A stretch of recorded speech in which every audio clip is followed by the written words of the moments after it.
আসসালামু আলাইকুম রহমতুল্লাহ। তো আমাদের যে মরিকাটা পেঁয়াজের জমি ছিল সেখান থেকে মরিকাটা পেঁয়াজ উঠানোর পর আলহামদুলিল্লাহ আজকে আমরা আমাদের এই জমিতে ধান লাগিয়ে দিলাম এবং আমাদের যে হালি পেঁয়াজ আছে সেই জমিটাও দেখে আসলাম যে কেমন হয়েছে পেঁয়াজগুলো। তো যেহেতু আমাদের এই মরিকাটা পেঁয়াজের জমিতে ধান লাগানোর কোনো পরিকল্পনা ছিল না, সেজন্য আমরা মূলত আমাদের এই ধানের বেসন চারছিলাম না, মূলত আমরা হাট থেকে এই ধানের বেসন আটি বাঁধা অবস্থায় কিনে আনছি।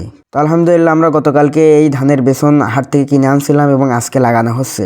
তো আপনারা এখন যে জমিতে ধান লাগানো দেখতে পাচ্ছেন, মূলত এই জমিতে খিরি গাছ ছিল। তো গাছগুলো অনেক বড় বড় হয়ে গেছিলো। তো গত ভিডিওতেই দেখাইছিলাম যে আমি এই গাছগুলো উঠাই দিয়েছিলাম। তো মূলত আমরা এখানে খিরি লাগাতেই চাইছিলাম, কিন্তু মানে খিরি গাছগুলো ভালো হয়েছিল না। তো এই খিরিগুলা ধরতে ধরতে অনেক দেরি হবে, এই জন্য আমরা এই খিরিগুলা উঠাই দিয়ে এখানে ধান লাগাচ্ছি।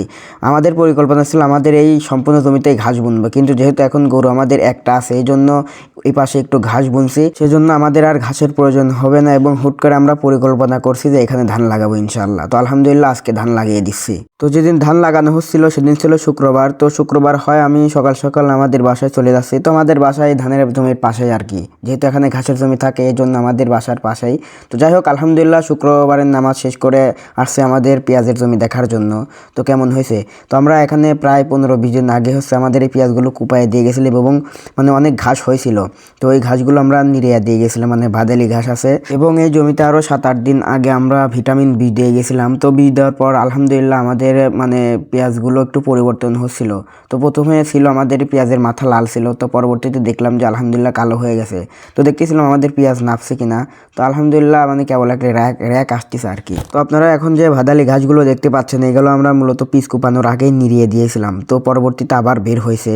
তো এগুলো আর নিরাবো না, একদম মানে বিষ দিয়ে মেরে দিতে হবে। তো যেদিক দিয়ে ভাদালি দেখতে পাচ্ছেন এই জায়গায় একদম পেঁয়াজ নাই বললেই চলে, মানে যেদিক দিয়ে ভাদালির চাক পড়ছিল সেদিক দিয়ে পেঁয়াজ নেই।